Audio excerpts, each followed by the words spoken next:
the 2nd of December 2025, WION held the third season of its flagship initiative, Mission Sustainability. No action, not an option, in New Delhi. Ladies and gentlemen, good afternoon. Namaskar. A very warm welcome to the third edition of WION Mission Sustainability Summit. The on-ground event brought together visionaries, policymakers and innovators to address the most challenging environmental concerns of our times. The day-long program was focused on driving impactful discourses around climate resilience and sustainable development. A panel on Do Not Waste discussed how corporations are transforming the life cycle of their waste, from preventing waste at the source to rethinking what can be reduced, reused and recycled. Companies are redesigning their everyday operations. Paperless systems, in-house recycling units and procurement policies that support recycled materials are pushing industries toward a circular model.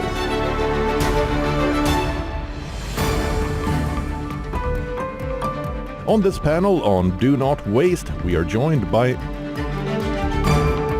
Sunil Pandey. Sunil Pandey is the Director, Circular Economy and Waste Management Division at TERI. He has more than 30 years of research experience in areas of industrial and hospital waste management, plastic waste management and waste-to-energy issues. Ripudaman Singh Bevli, the Plogman of India. Ripudaman Singh Bevli is an environmentalist on a mission to remove litter and plastic from our streets.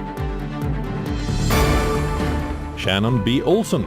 Shannon is the director of the ECO Network. She is a scientist who focuses on the societal value of science and ensures sustainable ecosystems for future generations.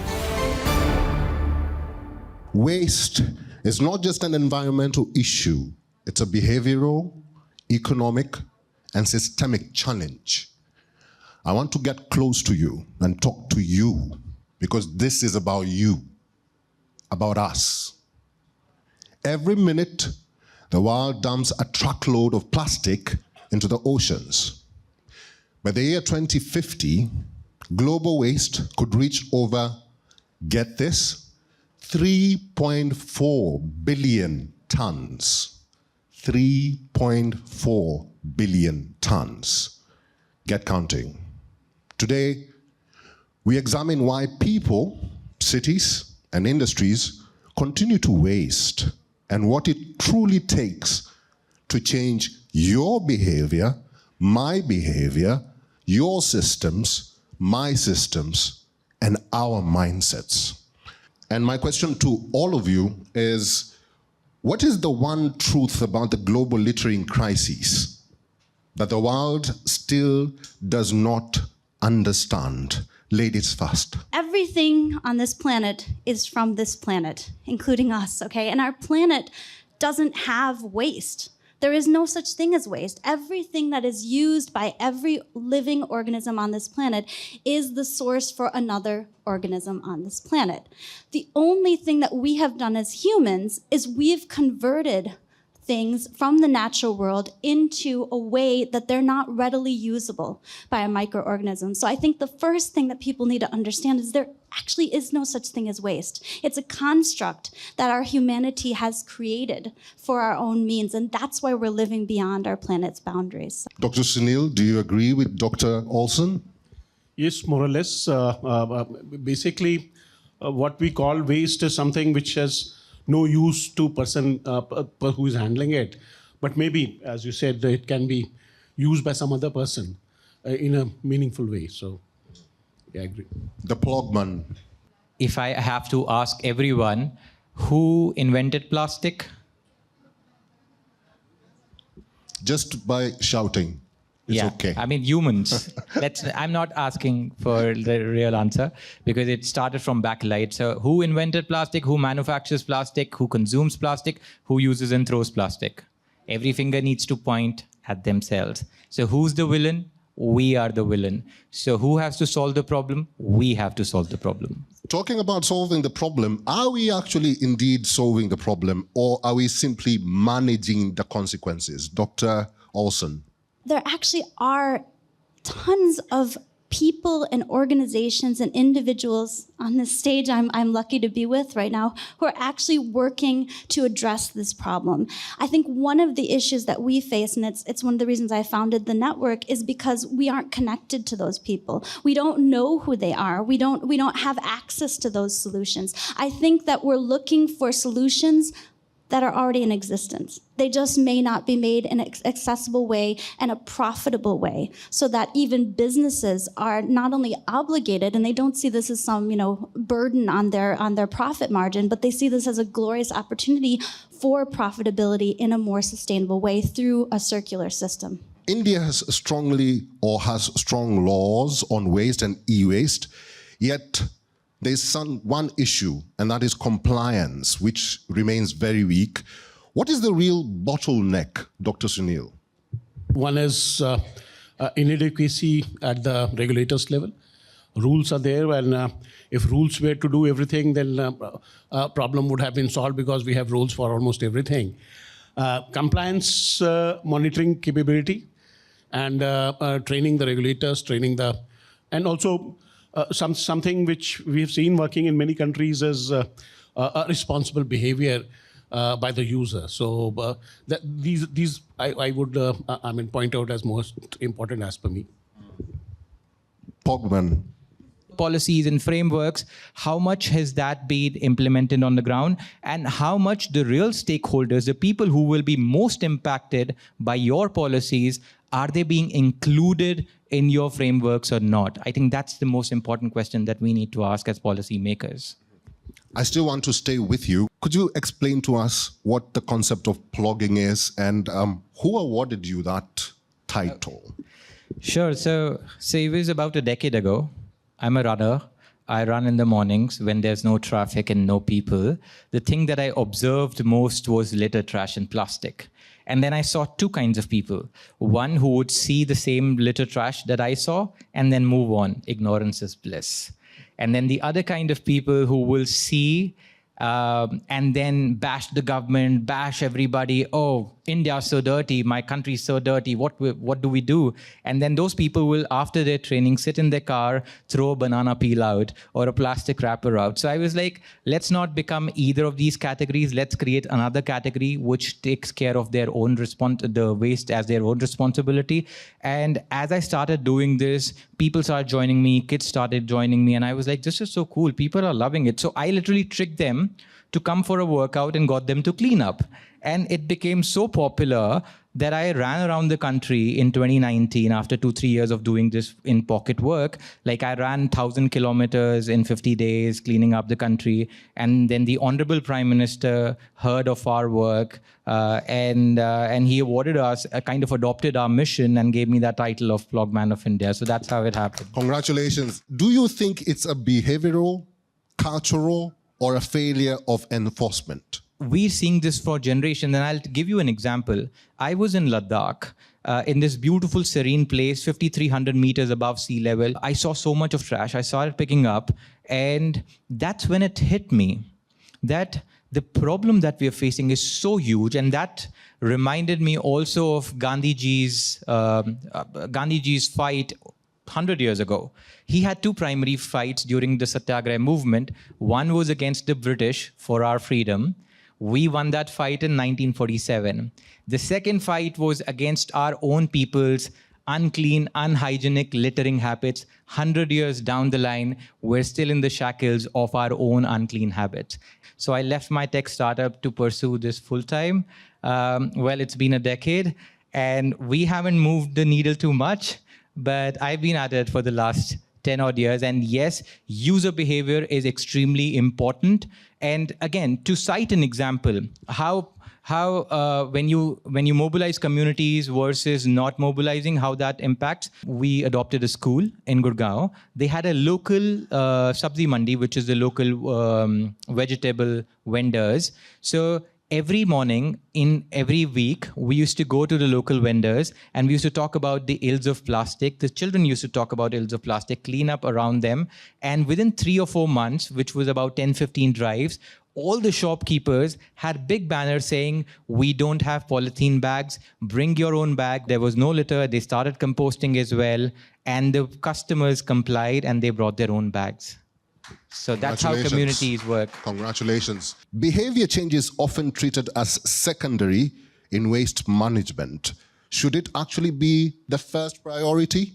There's a behavioral change model called COM-B, okay, and it's one I particularly like. So COM-B stands for capability, opportunity, and motivation. And the idea is that unless a human or a community or even a country has all the capability of that behavioral change, the opportunities to change, and of course, finally, the motivation to change, that will not happen. And a lot of the efforts that we make are often on the level of capability. We do a lot of awareness drives, and that's important. There is a need for awareness, not necessarily that waste is a problem, but that there's solutions out there and that they need to get to that last mile, that the communities need to be aware that these solutions exist and demand of them. But the opportunity is often missed. We often miss the fact that the issue is not necessarily that people don't care about the waste problem. They do care about it. It's often that we don't make it an easier opportunity for them. So, for example, simple things like having waste bins nearby, or also improving the dignity of the waste pickers and making their jobs easier. That's very, very important. And we often put the blame on aspects of our society that actually are sustainable by design because they have to be, because that's the only way we live. And we don't put the onus on the other aspects of society that can choose. And we don't force them to make a choice. So accountability is also very important in this process. So there are a lot of organizations doing wonderful work in this way. There's an organization we work with, Borda, that does great work with waste pickers just by providing them a clean place to eat their lunch. They do their jobs more effectively, they're respected in their community, and the community members are picking up their trash because they now understand and because they see those waste pickers as people who are important in their community. And I think this is my call to everyone out in our audience today and listening, that demand better. Don't just complain. It starts with you. The responsibility starts with you. Everything starts with you. Accountability starts with you. Dr. Sunil, what does science say about that? Because we always say, oh, blame it on science, blame it on this, blame it on God. But we are the image of God. So what does science say? Very closely studying the system in Indore. It's one of the cities which has been known for winning the cleanest city campaign for 7-8 years now. So much so that it has become their habit. They said that most of the countries, most of the systems have something which we call IEC, which is awareness campaigns which are designed and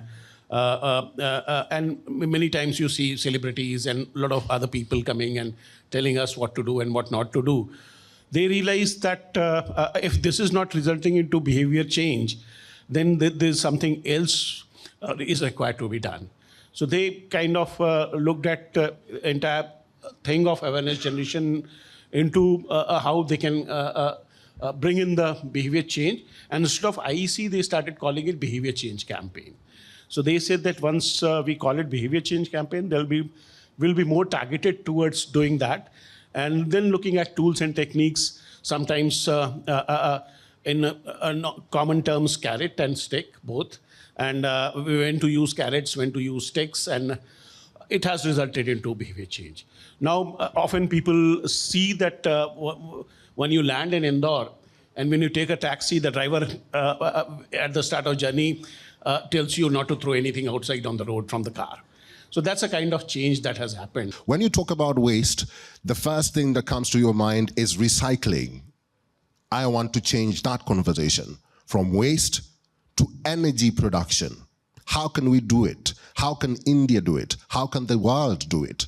Dr. Olsen, what do you think? We live on this planet, and this planet is a solar-powered planet, right? We are actually, all of the energy on this planet ultimately comes from the sun. I mean, the petroleum that making our plastics used to be a plant that got there because it used the sun. So I think that we have to take inspiration from how nature gets its energy. And I don't mean just solar energy, but that it also gets a lot of its energy from its use of other things that are already on this planet. The concept of circularity is just what nature does. And there's ways of getting energy from chemically, from utilizing other resources. That's kind of what when we burn fuel, right?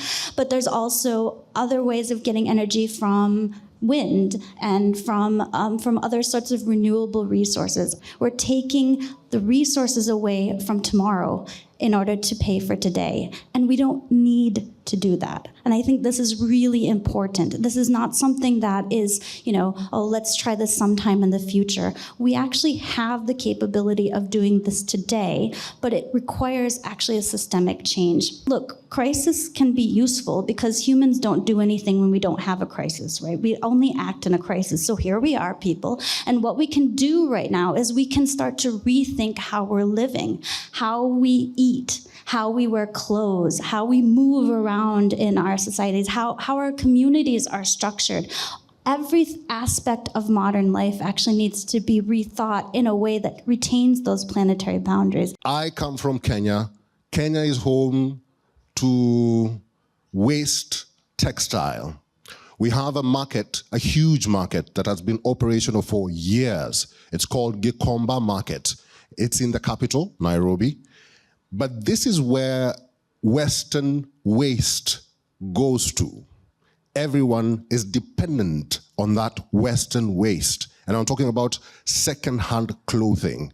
As you can see from the plugman, he's wearing something that has been recycled. You think it's important for the world, especially Asia and Africa, to stop being dependent on Western waste? We have already built, I think, manufactured garments for the next 8 or 80 generations. I don't even know. Like the next few generations have already clothes made for them, but yet we are buying more. We are manufacturing more. I mean, does that even make sense? Waste from the West comes to the African shores, used to come very frequently to India as well. And it's a big economy. I mean, a lot of money was being paid for it.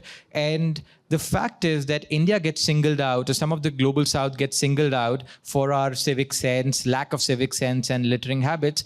But unfortunately, the waste problem is there globally. I mean, we see the landfills on the 4th borders of India, but what we don't see is the Great Pacific Dump that the Western countries have created right in the Pacific Ocean, which is like probably the biggest dump on the planet, because it's far away from the civilization. So I think that's one thing that we all have to start talking about, whether the African countries, whether the Atacama Desert or the Great Pacific Dump, that no country is better. So people, or especially the West, stops preaching to the global South when the COP, which is the biggest conference on climate change, and trying to fight or phase out fossil fuels and plastic pollution gets sponsored by a Coca-Cola.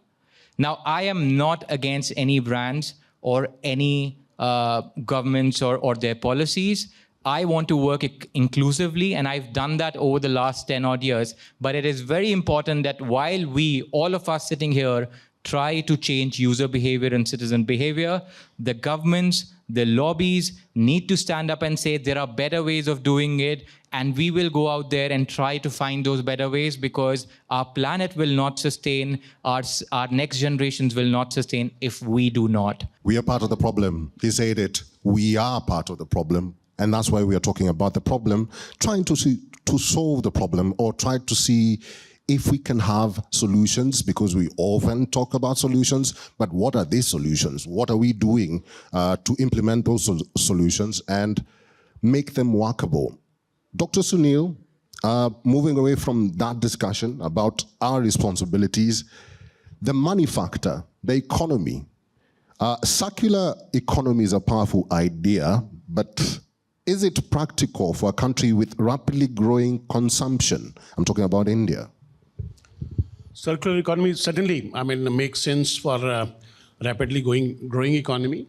And fortunately, we have started from a different baseline if you compare to developed economies which have already witnessed a lot of development. And here, if you talk to nation builders, if you talk to architects, if you talk to builders, they would say that half of the urban India is yet to be built. So that is where the opportunity lies, and also looking at the waste generated from these activities, how they can be brought back into production process or manufacturing process. Recycling, of course, is the end solution, where once we know that material can't be used back in the process, then obviously one looks at recycling. But then this is the time when this is the right time when the circular economy principle should be adopted. I have a question here from one of our viewers. Says, we often hear that lifestyle change is important for the environment. Could you help us understand what small acts can we do as individuals and families without making life difficult? Dr. Olson. We need to connect with others. So it's very important that you do not isolate yourself on your telephone and just stay on Instagram and surf, that you go outside of your door, find your neighbors, okay? Clean up your neighborhood. I bet you, I don't care where you are, your neighborhood needs cleaning, and you can clean it up, okay? And the more you clean it up, the less it will get dirty again, because people like it being clean.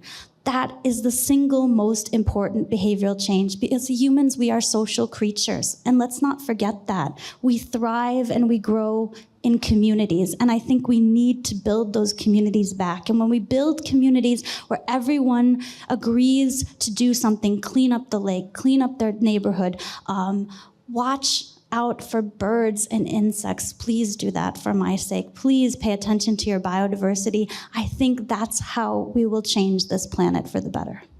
Dr. Sunil? It is tempting. It is tempting to basically become a consuming society, hyper-consuming society. But at some point of time, you need to realize that maybe you're consuming more and move towards being a frugal consumer. One of the ads that I remember from the 90s, which became very popular, was, and it's in Hindi, most people will understand, ye dil mange more, right? So what does that tell you? That this heart wants more. That's the cool thing. So when this heart wants more, you'll buy more. But I say, ye dil not mange more is the new cool. So you don't want more. You try to reimagine everything that you have and try to work around it. And that's the typical middle class Indian thinking. If we go back 30, 40 years ago, that's what middle class Indians used to do. So if we switch back to that mindset, I think we'll be okay. One final question to all of you. One word to describe India's waste future. Dr. Sunil. We certainly need to basically work towards reducing and reducing not only our material consumption, but also reducing our waste generation. And that is where a circular economy becomes critical and crucial.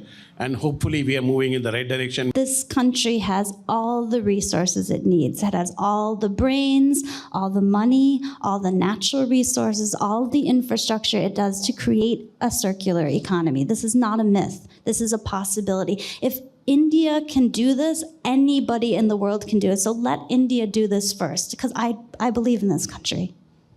Believe in this country, that's a powerful word. You should thank you and thank her. But what's the most harmful, most dangerous waste on this planet? It's not plastic, it's none of the things that you think of. It's your organic waste. If we start composting our organic waste, then automatically a lot of the plastic, a lot of these materials will be able to go to their regular recycling channels. And plastic itself is an inert material. It becomes all these greenhouse gases and all of that because it goes into landfills as mixed waste. And if we start composting it, I think that will be the first and foremost step that actually you and I can take to take that belief into real action and create possibilities for becoming not from the biggest plastic polluter to actually the biggest plastic recycler. Waste is not a technical problem, it's a human problem, like you heard from all our panelists. And like every human challenge, it can be solved with leadership, innovation, and collective responsibility. Thank you to our panelists.